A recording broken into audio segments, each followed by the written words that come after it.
Hidden deep in the shadows of German automotive history are cars so rare, even the most hardcore collectors barely whisper their names. These aren't your grandpa's Mercedes sedans or Volkswagen Beetles. No, these are mechanical unicorns, wild experiments, lost prototypes, and hand-built marvels that defined an era when Germany was rewriting the rulebook on speed, luxury, and innovation. Some were built for racing glory, others for backroom bragging rights, and a few just to see if they could be done at all. Let's get rolling. BMW 507 Series 2. If you want to talk about legends, the BMW 507 is where the story gets loud. Born in the late 50s and carrying its legacy into the 1960s, the 507 wasn't just a car, it was an event. Think about it, hand-formed aluminum body, curves for days, and a V8 that made a Mercedes 300 SL quiver in its chromed boots. Only 252 units ever left the Munich factory, but here's where it gets wild. The rarest of the rare were the Series 2 models, boasting slightly more refined mechanics, a revised dashboard, and a 150 horsepower 3.2-liter V8 that purred like a big cat in a velvet cage. The 507 was the ultimate status symbol. Elvis Presley had one while he was stationed in Germany, and so did countless playboys and aristocrats. But behind the glamour, it was an automotive suicide mission for BMW. Each car cost a fortune to build, so much so that the 507 nearly drove the company into bankruptcy. You could buy 2 Cadillac Eldorados for the price of one 507, and that was before you even touched the options list. Most owners used their cars as rolling works of art, rarely pushing them anywhere near the edge.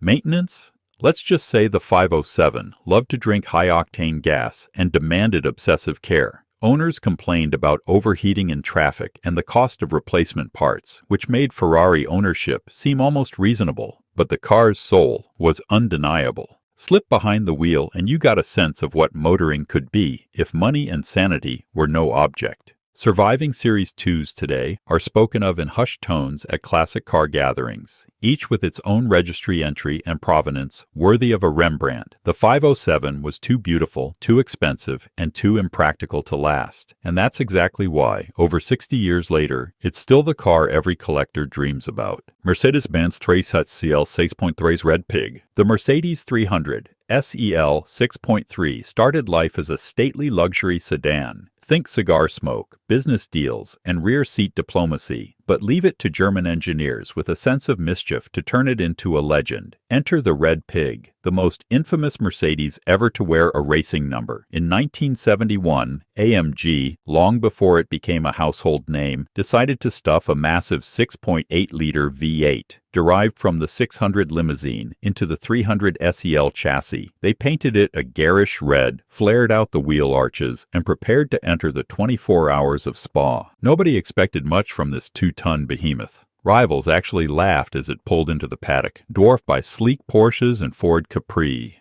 Then the race started, and the laughter died. The Red Pig roared past everything on the straights, its big V8 howling like a banshee, tires shrieking through every corner. It drank fuel at a terrifying rate, needed fresh tires almost every hour, and yet it finished second overall, proving that Mercedes, when they wanted to, could build a machine as mad as any Ferrari. Mercedes quietly retired the Red Pig after its Spa heroics, worried their limousine would be forever associated with racing hooliganism. Only one original Red Pig was ever built, and after a brief stint as a test car, it disappeared, either lost to history or locked away in a secret AMG vault. What's left are stories, photos, and a handful of replicas. The Red Pig is now the spiritual grandfather of every AMG model. It's the moment Mercedes realized that luxury and lunacy could exist in the same car. If you see a Red Pig replica at a show, give it a nod. It's earned its place as one of Germany's rarest, wildest legends. NSU Row 80. To call the NSU Row 80 a gamble would be an understatement. When it debuted in 1967, it was hailed as the most advanced sedan in Europe, maybe even the world. Its body was a revelation. Crisp, futuristic lines, huge glass house, and aerodynamic details that made Detroit's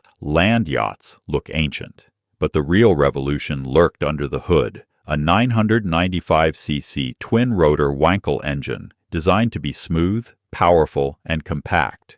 On paper, it was the engine of tomorrow. In reality, well, the future had a few bugs. The Row 80 drove like nothing else on the road. Light steering, a semi-automatic transmission, four-wheel disc brakes, and an independent suspension made it feel more spaceship than sedan. Early reviews were ecstatic. It even won the first-ever European Car of the Year award.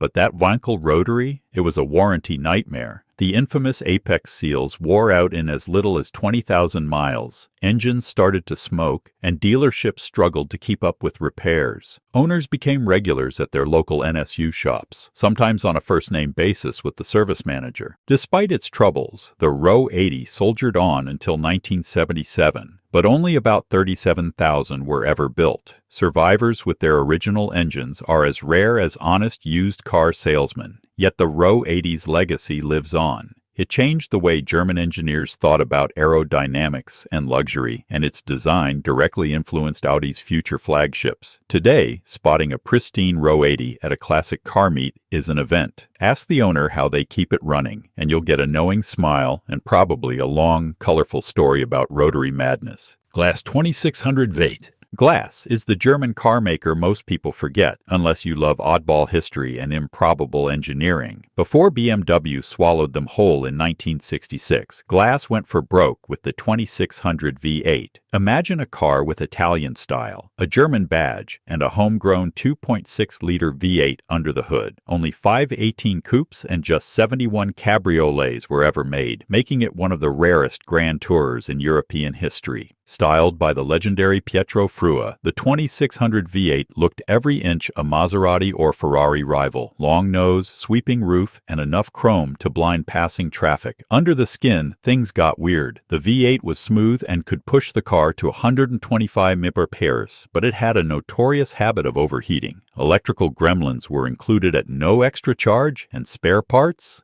Good luck. The 2600 V8 was aimed at wealthy executives, but Glass was a small operation and couldn't compete with Mercedes or BMW on prestige or reliability. After BMW took over, they slapped roundels on the last handful and called them BMW Glass 3000 V8s. But most purists consider the originals the true rarities. Most survivors today are garage queens, lovingly maintained by owners who enjoy explaining, at great length, why their car is better than a Benz. See one at a show, and you'll be tempted to ask, what is that? The answer, a piece of German automotive bravado, the last gasp before corporate logic and mass production took over. For a brief, glorious moment, Glass proved the underdog could play in the big leagues, even if it didn't last. Porsche 904 Carrera GTS. Some cars are born to race, and the Porsche 904 Carrera GTS was pure competition from day one. Launched in 1963 as Porsche's entry into FIA GT racing, the 904 was a radical departure. Gone was the classic 356 look. In came a sleek, low-slung body made from fiberglass bonded to a steel frame. It looked like a Le Mans prototype, and went like one too. Only 120 cars were built to meet homologation rules, but every single one has a racing pedigree. The 904 was powered by a mid-mounted 2.0-liter flat-4 engine pumping out 180 horsepower in early versions. Later models got 6 and even 8-cylinder power, making them true terrors on track. The cockpit was tiny, the ride bone-jarring, but the car could dance through corners like nothing else. Drivers loved its balance and agility, if they had the nerve to keep their foot in it. On the street, the 904 was barely legal. It was noisy, hot, and utterly unforgiving, but that's what makes it legendary. Owners included racing royalty and the occasional millionaire with more courage than sense. Many 904s went on to storied racing careers in everything from the Targa Florio to Sebring, racking up wins and becoming instant collector's items. Today, the Porsche 904 commands millions at auction and is considered one of Stuttgart's greatest hits. If you ever see one in the wild, you're witnessing living history. A car built for glory, so rare and exotic that owning one is like keeping a Stradivarius in your garage. The 904 is pure German obsession, distilled into fiberglass and speed. Opel Diplomat V8 Coupé.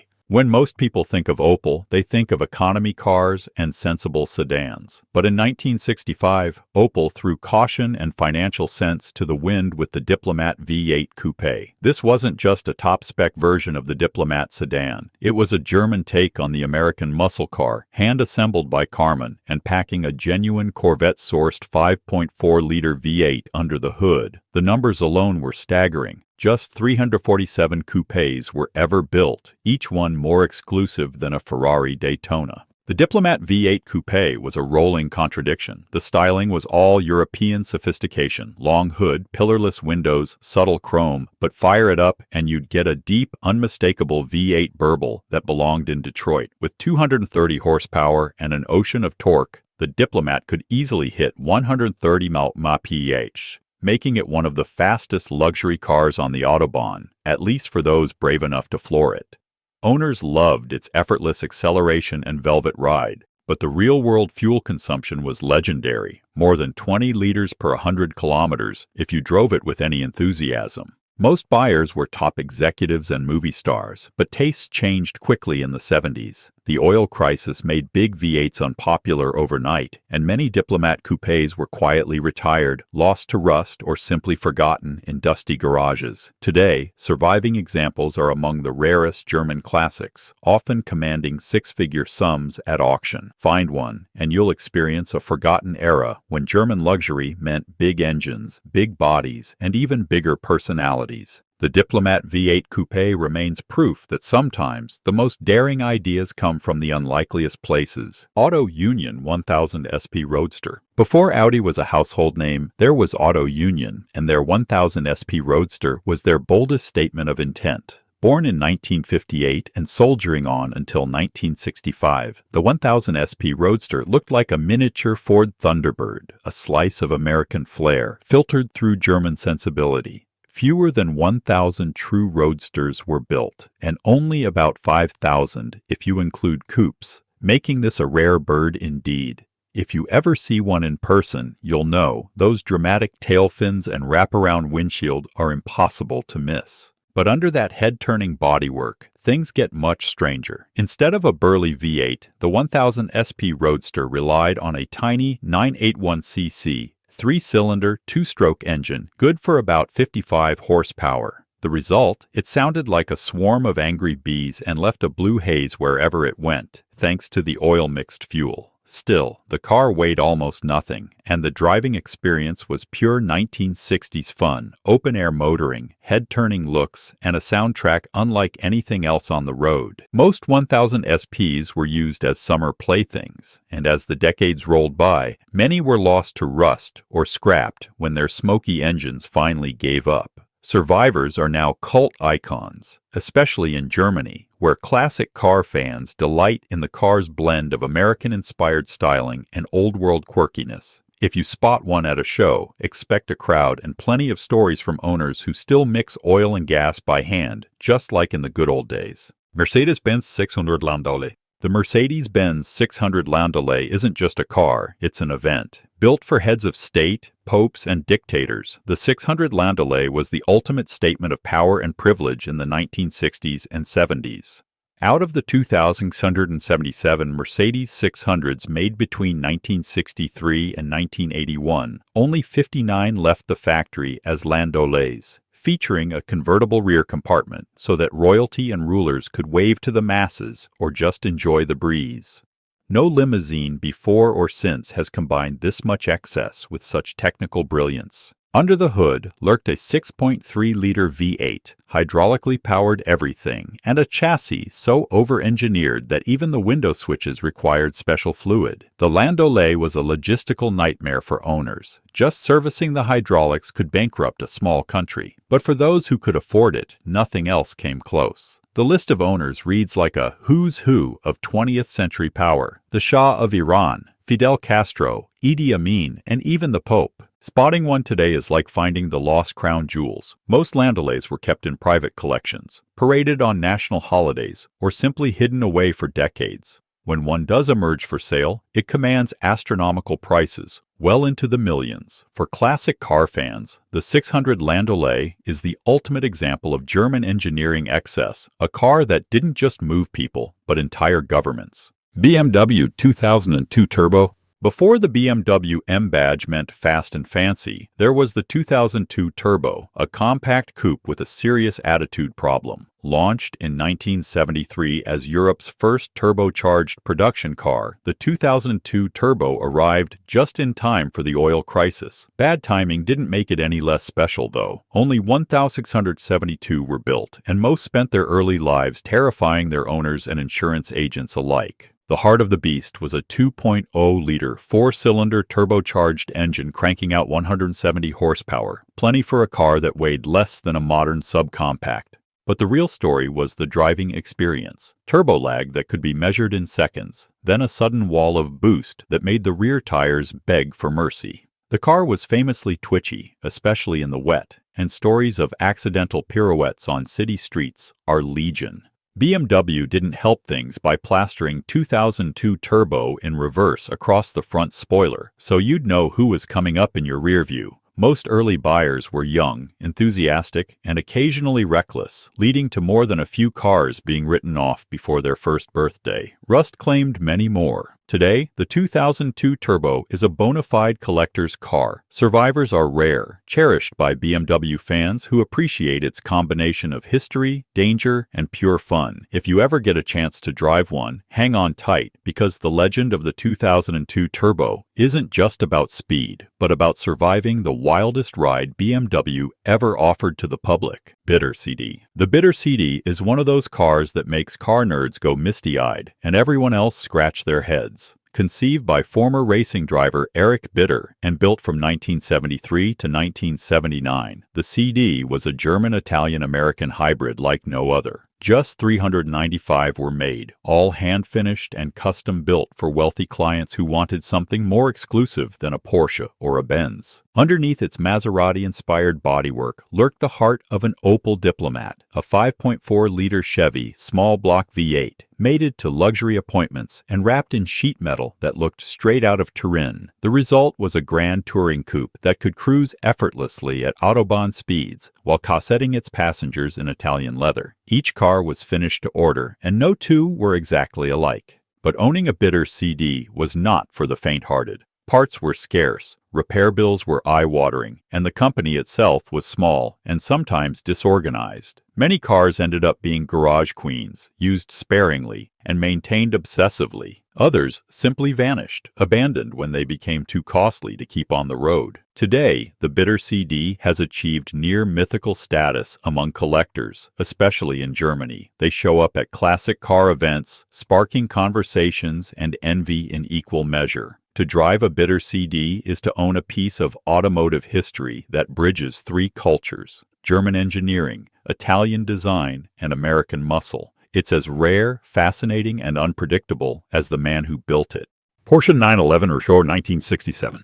Before the Porsche 911 became a pop culture icon and a mainstay on every collector's bucket list, there was the 911R, the wild child of the family, built purely for racing and so rare that even die-hard fans sometimes forget it exists. In 1967, Porsche's engineers decided to strip the 911 down to its barest essentials. The result was a featherweight rocket. Out went sound insulation, steel body panels, and any luxury worth mentioning. In came fiberglass doors, bumpers, hood, and a plexiglass windshield, dropping the curb weight to just over 1,800 pounds. Under the ultralight body lurked a 2.0-liter, high-revving flat six pumping out 210 horsepower, numbers that would embarrass many bigger cars of the era. Only 20 911Rs were built, all hand-assembled and intended for privateer racers eager to conquer marathons like the Tour de France Auto and the Targa Florio. These weren't cars you'd find at the local Porsche dealer, unless your idea of comfort included race harnesses and earplugs instead of floor mats. Most 911Rs went straight into motorsport, racking up class wins and gaining a reputation for being nearly indestructible, if you knew how to keep the revs up and the nerves steady. Survivors today are valued in the millions, with detailed provenance files and war stories from races long past.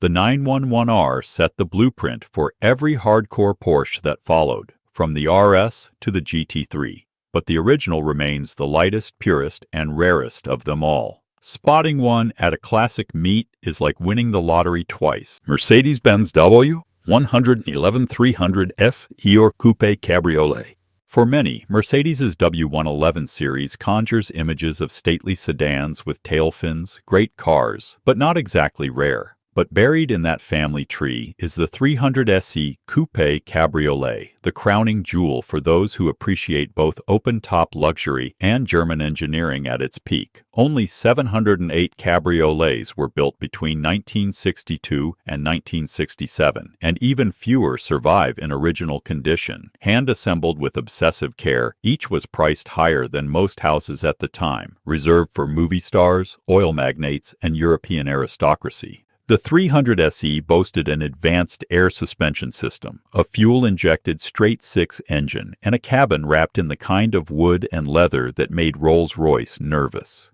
Riding in one was a study in subtle opulence, silent, graceful, and endlessly smooth. But maintaining this level of refinement was not for the faint-hearted. The air suspension, in particular, was a technical marvel, but a financial headache decades later, one reason why many cars disappeared after just a few years on the road. Surviving 300 SE cabriolets now command six-figure sums at auctions, with restoration costs to match. Spotting one in the wild is an event, usually accompanied by whispered conversations and frantic Googling from onlookers who wonder what just rolled past. If you ever get the chance to ride in a W111 300 SE cabriolet, savor it. It's as close as you'll get to floating down the Autobahn on a magic carpet. Audi 100 Coupe S. Long before Audi became synonymous with quattro all-wheel drive and turbocharged performance, they took a brave leap into grand touring with the 100 Coupe S. Launched in 1970 and produced until 1976, just over 30,000 were made, but the survival rate is shockingly low.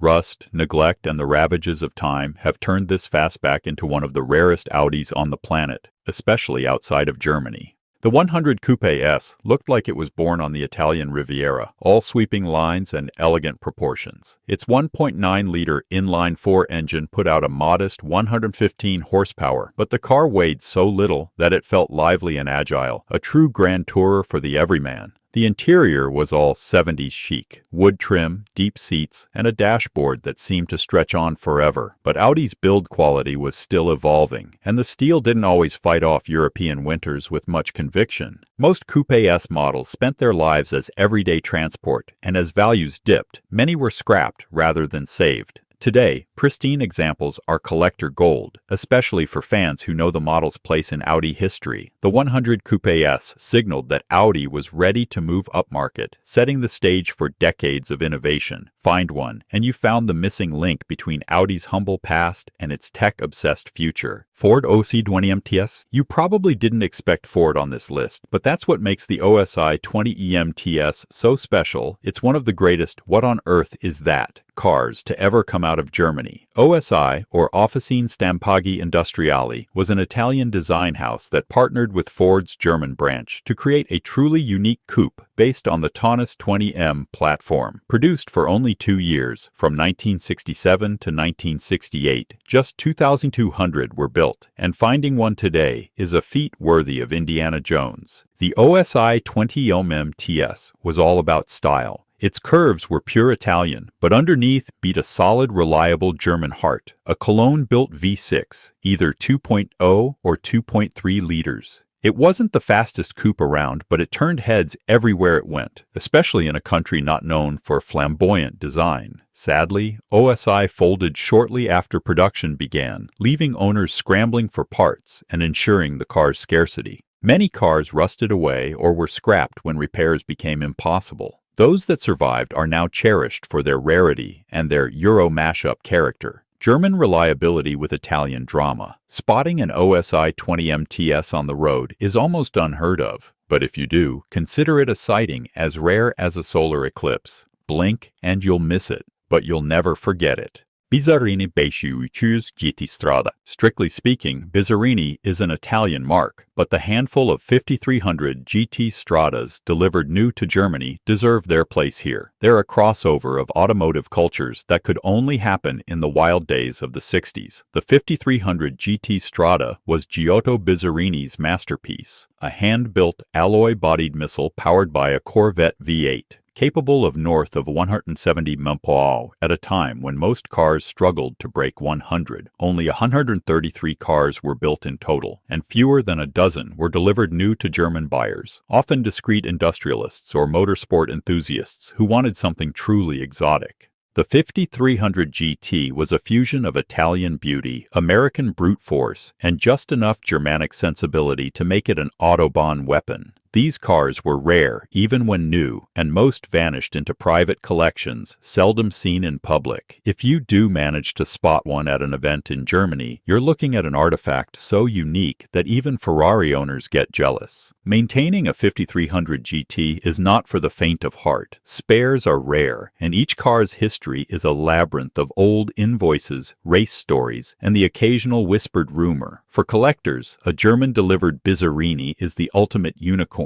A car that defies easy classification and rewards those who seek the rarest of the rare. There you have it, 15 of the rarest German cars ever built, each with a story that's stranger, faster, or just plain weirder than the last. From forgotten grand tourers to racing legends and automotive one-offs, these cars prove that Germany's greatest creations aren't always the ones you see in museums. Want more hidden gems and automotive madness? Hit subscribe, leave a comment on your favorite, and join us next time as we uncover even more stories from the secret side of car history. See you on the next ride.